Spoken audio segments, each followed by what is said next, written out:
নমস্কার বন্ধুরা, ছোট ছোট পাঁচমিশালি মাছের চচ্চড়ি রেসিপি। মাছটা আগে থেকে ভেজে রেখে দিয়েছিলাম।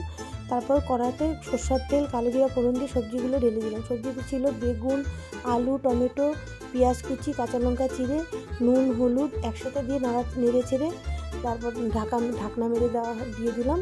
ঢাকনাটা 10 মিনিট রাখার পর 10 মিনিট পরে খুলে আবারও নাড়াচাড়া দিয়ে ভালো করে কষিয়ে নিলাম। এর মধ্যে তেমন মশলা কিছুই যাবে না, নুন হলুদটাই দিয়েছি। আপনারা চাইলে অন্য মশলা দিতে পারেন, কিন্তু পেঁয়াজ কুচি আর লঙ্কা চিরাটা তেলে কালো জিরা ফোড়নের সাথে দিলেও হয়। আমি একসাথে দিয়েছি যে চটজলদি মাছ ভাজাগুলো কষানোর পর দিয়ে দিলাম।